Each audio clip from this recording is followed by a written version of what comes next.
Comumente, pensamos na oração, muitas vezes como a maneira ou uma maneira de vencer um Deus resistente. Nós montamos uma ideia de um Deus relutante que resiste aos nossos pedidos e que à medida em que nós orarmos, uma hora esse Deus vai ceder. Pensarmos em um Deus relutante que precisa ver nos seus servos atos extremos para ser, então, abençoador para elas, uma imagem bem comum que nós temos. Precisamos orar e insistir. Precisamos realizar atos extremos, como orar demoradamente. Se Deus quiser me ouvir, e eu vou fazê-lo ouvir, eu vou orar 2 horas, 1 hora.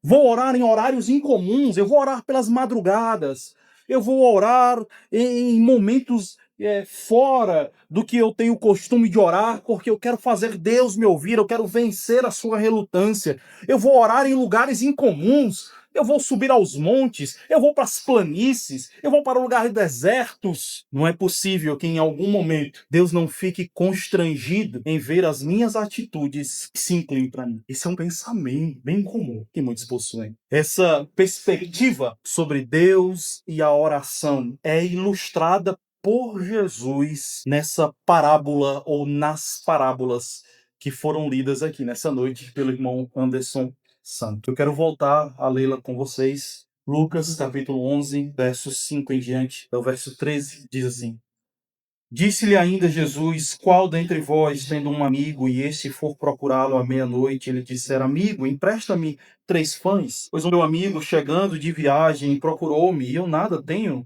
que lhe oferecer. E o outro lhe responda lá de dentro, dizendo: Não me importunes, a porta já está fechada, e os meus filhos comigo também já estão deitados. Não posso levantar-me para te dar. Digo-vos que se não se levantar para lhes pôr ser seu amigo, todavia o fará por causa da importunação, e lhe dará tudo que tiver necessidade. Por isso vos digo: pedi, dar-se-vos-á, buscai e achareis, batei e abrir-se-vos-á. Pois todo o que pede recebe, o que busca encontra, e a quem bate abrir-se-lhe-á. Qual dentre vós é o pai que, se o filho lhe pedir pão, lhe dará uma pedra? Ou se pedir um peixe, lhe dará em lugar de peixe uma cobra? Ou se lhe pedir um ovo, lhe dará um escorpião? Ora, se vós que sois maus sabeis dar boas dádivas aos vossos filhos, quanto mais o Pai Celestial dará o Espírito Santo àqueles que lhes pedirem. Senhor, aplica a porção lida nos nossos corações, nos ajuda a entendermos a Tua palavra e a modificarmos a nossa visão sobre a oração. Em nome de Jesus Cristo. Amém. Nos versos anteriores, Jesus estabeleceu um modelo de oração que é característica do discípulo. Essa oração, muitas vezes chamada de oração do Pai Nosso, é um modelo apresentado por Jesus cuja preocupação não está em nós. Ou seja, não é um modelo que foca no suplicante. E nem o foco dessa oração é a repetição da fórmula, mas sim é um modelo de oração que possui um foco muito especial em para quem oramos. Quem é aquele a quem nós oramos? Verso 1, 2. Pai, Pai nosso. Jesus coloca Deus como nosso Pai no centro da oração. Ou seja, a oração é sobre o relacionamento de um filho com um pai que o conhece, um pai que atende suas necessidades, pai que é suplicado como a fonte do sustento, e um filho que usufrui disso, pai que é buscado como aquele que tem o poder de guardar do mal, o pai que perdoa, o pai que redimirá os seus filhos com o seu reino. Ou seja, a oração é sobre como filhos se relacionam, desfrutam de um pai, e não sobre meras feições ou fórmulas decoradas. Nos versos 5 em diante, Jesus trará parábolas que vão ilustrar mais ainda a natureza da oração. Jesus agora vai focar, trazendo ensinamento sobre essa relação que o discípulo tem com o seu pai em oração. E Jesus vai responder a pergunta: bem, sabemos que ele é o nosso pai.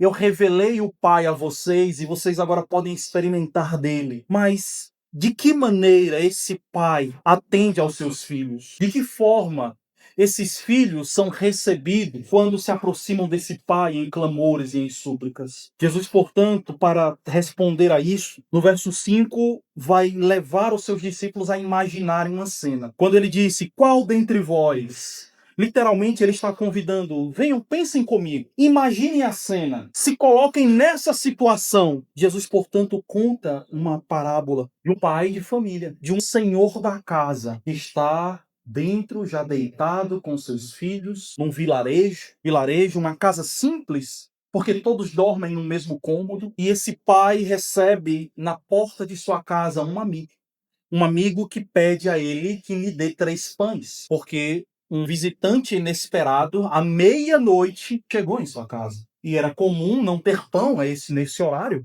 porque o pão geralmente era cozido, e se cozia o pão no período da manhã para consumir durante o dia, então fazer todo esse processo seria algo demorado. Então, esse amigo decidiu recorrer a alguém que sabia que tinha sobras, alguém que tinha como auxiliar. Porém, esse pai de família que já está deitado grita: olha, eu já estou deitado, meus filhos estão deitados aqui comigo, eu não posso dar esses pães, eu até tenho, mas não posso te dar. E esse homem, à meia-noite, em sua porta, insiste, insiste, insiste, até que no verso 8, Jesus diz: e o homem se levanta, não movido pela amizade, mas dará tudo que aquele homem pede por causa da importunação. E aqui parece soar muito contrário ao que eu estou dizendo. Porque no início da mensagem eu disse que Deus não é um Deus relutante, ou seja, que nós precisamos vencer com nossa insistência. Mas a aparência que dá nessa parábola é justamente que Deus é aquele que precisa contar com a nossa insistência para então nos abençoar, assim como o exemplo desse homem. Precisamos entender o que é importunação nesse texto. Se não é pela amizade, será pela importunação, Jesus diz no verso 8. A palavra importunação é a chave para a compreensão desse texto. É muito fácil em nossa cultura nos colocarmos nessa situação em que vai chegar alguém se incomodando ou te incomodando em sua casa, e sua atitude seria facilmente mandar essa pessoa embora. Você procurar o que fazer, rapaz. Tu não tem vergonha. Tá na minha porta meia-noite me pedindo pão. A nossa cultura facilmente mandaríamos alguém assim embora, e ela após uma bela briga, né, com essa pessoa, uma boa chamada a ele, pedindo para tomar vergonha na cara, né? Na nossa cultura seria assim. Mas naquela cultura do mundo antigo, no Oriente, não era algo tão fácil. Perceba que no verso 5, no verso 6 e no verso 8, Jesus mostra que se trata de um amigo que chega na casa de outro amigo pedindo socorro. Em vilas, que provavelmente é essa imagem aqui, onde as casas estavam muito próximas, todos perceberam essa cena. Todo o vilarejo sabia do que se tratava. Um amigo pedindo socorro a outro amigo à meia-noite. E isso é o agravante, porque no mundo antigo, no Oriente, naquela antiga Palestina, naquele mundo greco-romano também, não socorrer um amigo era motivo de grande vergonha e desonra. Se você tinha um vínculo de amizade com alguém, era mistério, portanto, fazer com esse indivíduo trocas financeiras de tal maneira que aquele indivíduo não passasse necessidades. Você não queria ser conhecido como alguém que era amigo de um pobretão, de alguém que vivia passando necessidades. Lembre-se, é uma cultura da honra. Era necessário que os ciclos que faziam parte da sua vida fossem de pessoas bem consideradas. Senão você não teria honra.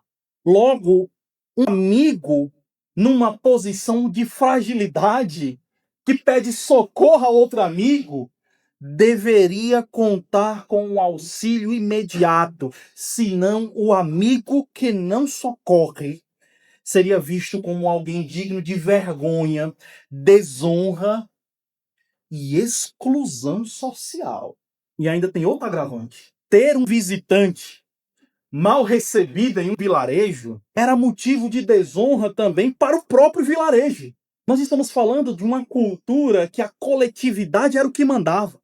Havia um sentimento coletivo na época que fazia com que aquele viajante que chegou à meia-noite fosse responsabilidade não apenas daquele amigo que está pedindo pão, mas de toda a vizinhança. Ou seja, aquela localidade que estava também ouvindo aquele homem na porta do pai de família seria bastante envergonhada caso ele não fosse socorrido. A importunação, portanto, não é a mera insistência em si, mas sim aquele comportamento inadequado e público daquele homem suplicante que gerava um enorme constrangimento para aquele pai de família. Aquele homem que publicitava que estava na porta de um amigo e um amigo não estava atendendo, e o vilarejo tomando conhecimento disso. Esse cara não vai socorrer esse amigo, não, é? Quer trazer vergonha pra gente? E o pai de família, rapaz, eu vou ter que atender esse cara, senão eu vou ser desonrado, eu vou ser envergonhado por todos. Essa é a importunação, enorme constrangimento por causa da desonra e vergonha que aquele pai de família teria se não ajudasse aquele homem. O que o faz o levantar não é o fato de ser amigo, mas de evitar a desonra, a vergonha pública. Literalmente, aquele amigo à meia-noite constrangeu o pai de família. E foi por isso que ele se levanta e dá tudo. Imagine, por exemplo, um caso semelhante, nós pais no supermercado com uma criança. E a criança faz um pedido, sabe, daquele produto que a gente não tem dinheiro, aquele produto caro. E a criança faz o pedido na frente de todo mundo, né? Mãe, comprei esse. Pai, eu comprei isso aqui, já vem com a na mão, assim. Aí você vai, olha para um lado, vê pessoa, olha para o outro. Aí você saca aquela carta. Lá em casa tem, mas em casa não tem. Então você diz o outro trunfo, né? Na volta a gente compra. Muitas vezes o receio não é acalmar a criança. Ou seja, o que nos faz agir assim não é a tentativa de contentar a criança. O nosso receio é com as pessoas. Para que elas não pensem que nós não temos condições de comprar um produto. Era quase esse mesmo sentimento presente naquele pai de família que estava sendo importunado à meia-noite. Ato público, todo mundo ouvindo, e sendo, portanto, de muita desonra e vergonha não auxiliar o menino. O pai de família dará tudo o que o seu amigo pede para evitar a vergonha e a desonra social de ser alguém que não socorreu o amigo necessitado. Em outras palavras, constrangimento público. A imagem de Deus nas nossas orações muitas vezes é assim. Nós visualizamos um Deus resistente, como esse pai que não quer se levantar.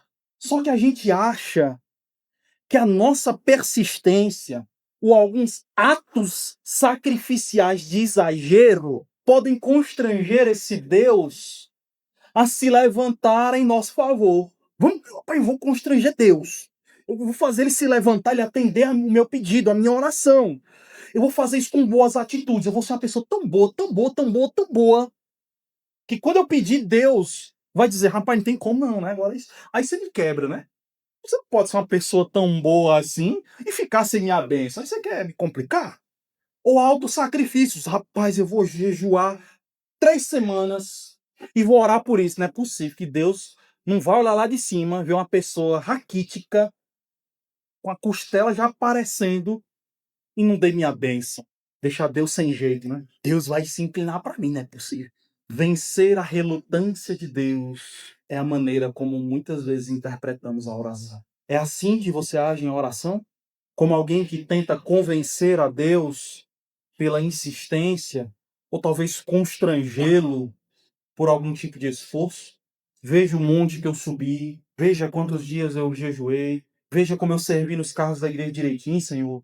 Veja como eu fiz tantas coisas. Não é possível que o Senhor não esteja constrangido ao ponto de não ouvir esse meu clamor. Irmãos, Jesus vai nos mostrar uma imagem bem diferente do Deus que nós acessamos em oração. O exemplo que Jesus dá desse pai é justamente o oposto de Deus. Esse pai que Jesus fala e exemplifica a respeito da oração não é um modelo de Deus, é pelo contrário, é para mostrar que Deus é diferente. Diferente daquele pai de família cujo amigo pediu, buscou e bateu em sua porta, e aquele pai de família ofereceu apenas resistência e relutância. Diferente desse exemplo, versos 13, ou melhor, verso 9. Diferente desse exemplo, Deus é um pai superior que prontamente atende aos seus filhos. Deus ele não é um pai que oferece resistência, relutância. Não! Ele é o pai cujos filhos que o buscam e pedem, ele logo dá. Não existe relutância. Ele é um pai, conforme o verso 9, que logo quando o buscamos é achado. Ele é um pai que quando batemos em sua porta, ele não diz, estou deitado, se esforce muito para abrir a porta, não. Ele é um pai que logo ao batermos em sua porta, ele abre. Não existe má vontade, não existe relutância. Diferente daquele pai de família, Deus é um pai que prontamente atende às necessidades dos seus filhos. Aos filhos que precisam, aos filhos que têm necessidades reais e não vaidades, que se aproximam pedindo um socorro sincero. E ele age assim, não porque os seus filhos o constrangeram, chamaram à meia-noite e Deus ficou sem jeito, mas porque ele é um pai amoroso e que se inclina para as necessidades verdadeiras daqueles que fazem parte de sua família, daqueles que fazem parte de sua casa.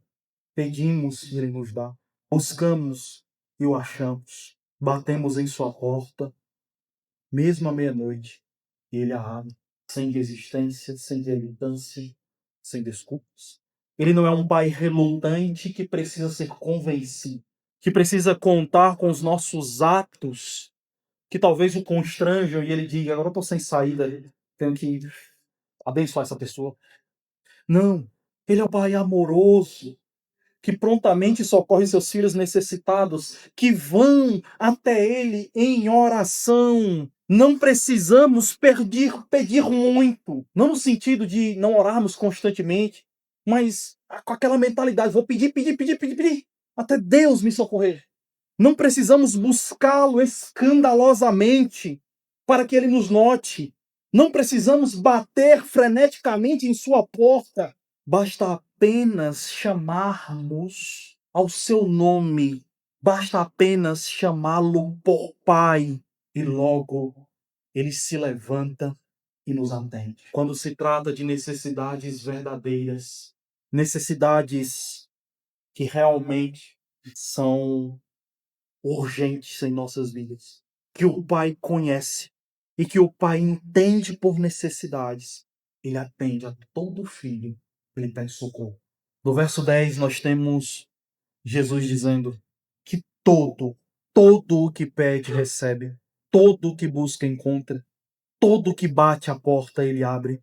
Todo aquele que deseja ingressar nesse relacionamento filial com este Pai amoroso e gracioso tem acesso ao seu amor, tem acesso à sua graça, que socorre, que atende às nossas carências. Todo aquele que está disposto a seguir a Cristo, para que ele revele Deus como este Pai, pode usufruir dele como um Pai que está atento ao que verdadeiramente precisamos e que logo se dispõe ao nosso favor.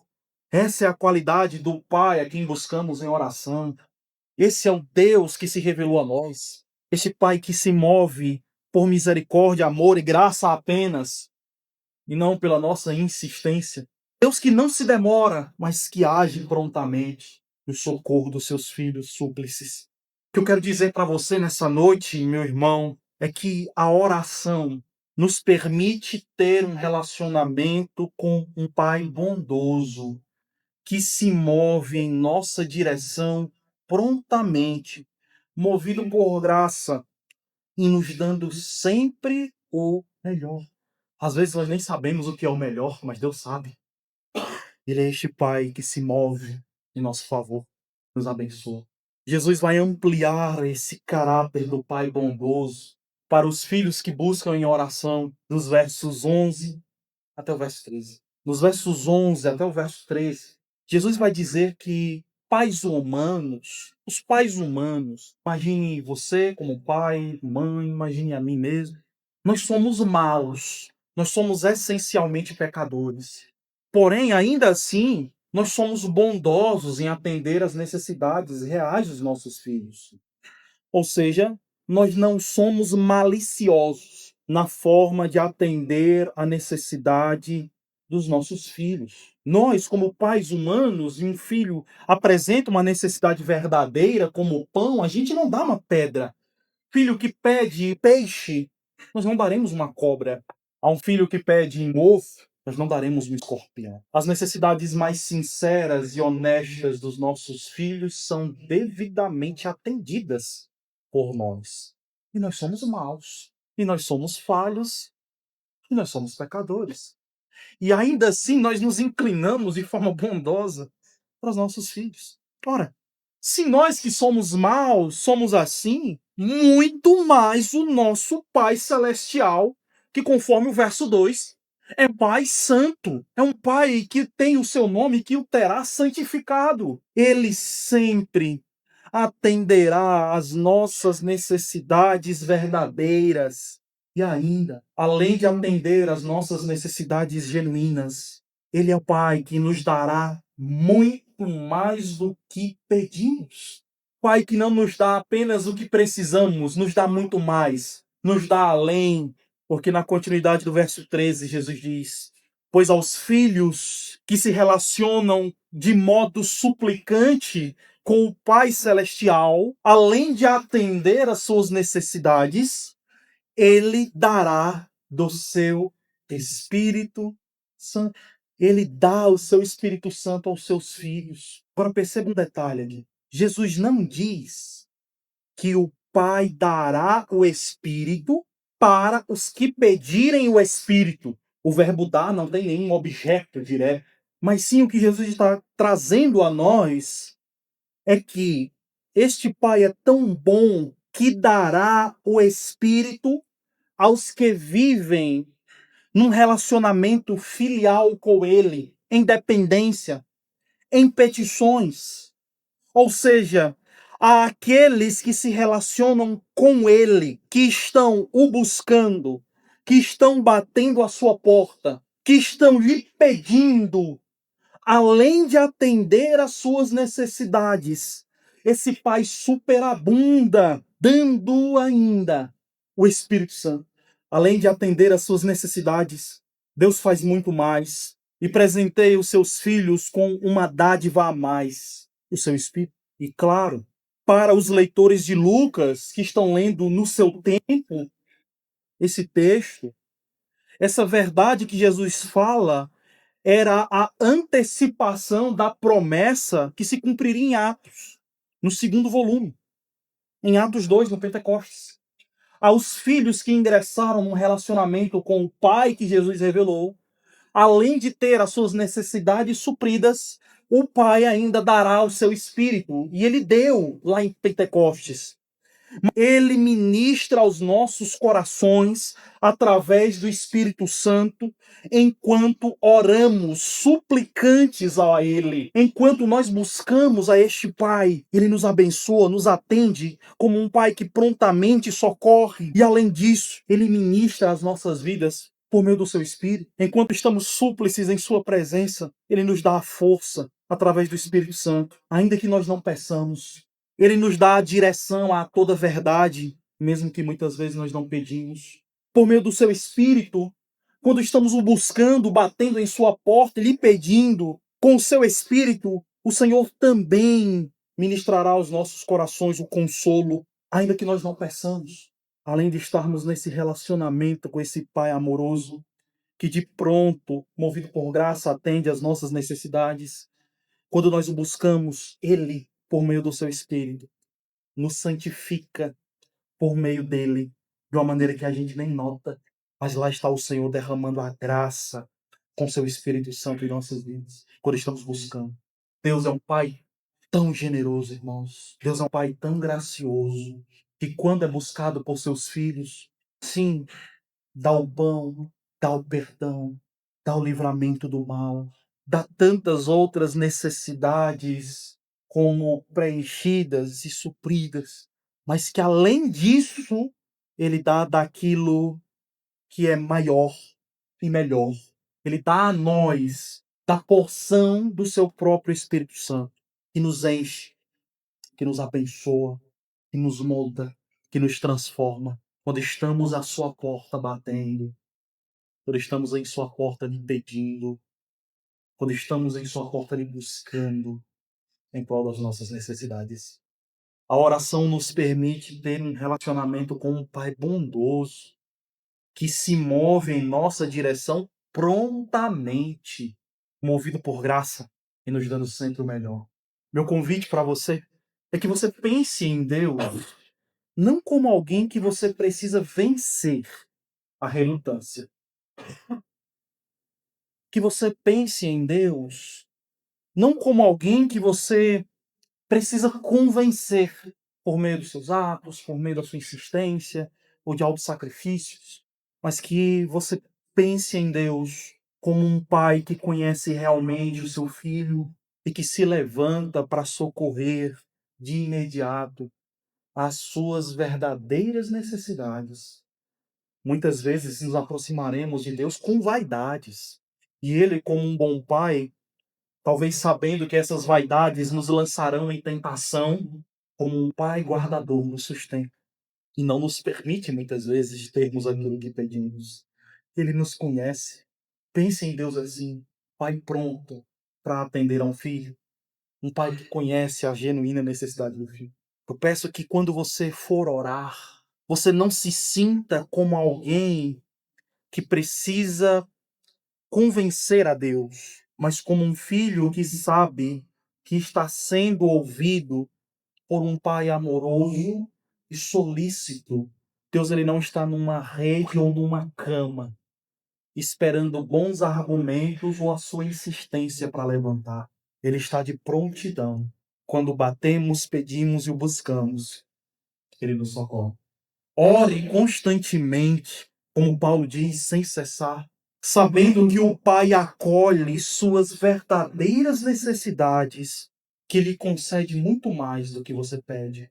Enquanto muitas vezes o nosso foco está em algumas urgências, o Pai, além de trabalhar sobre elas, administra sobre nossas vidas a ação do Espírito Santo, enquanto nós estamos buscando, pedindo e batendo em sua porta em oração. Que Pai maravilhoso, irmãos. Que Pai tremendo o Senhor Jesus nos revelou. A oração nos permite ter um relacionamento com um Pai bondoso que se move em nossa direção prontamente, movido por graça e nos dando sempre o melhor. Que Deus aplique essa porção no seu coração. Deus te encha dessa verdade, transforme sua visão sobre a oração. Senhor, nós verdadeiramente podemos chamá-lo de Pai. Obrigado, Senhor Jesus Cristo, porque o Senhor nos revelou um Pai bondoso, amoroso, que nos conhece. Pai que não é relutante, não é hesitante, que não é resistente, mas que logo ao ouvir a voz dos seus filhos o socorre, não porque é constrangido, mas porque os ama, porque é gracioso, porque é misericordioso. E obrigado, Senhor, porque podemos descansar sabendo que Tu és um Pai que conhece as nossas genuínas necessidades, nossas genuínas precisões. Podemos ter a certeza que podemos buscar, pedir e bater à Sua porta, e o Senhor nos atenderá.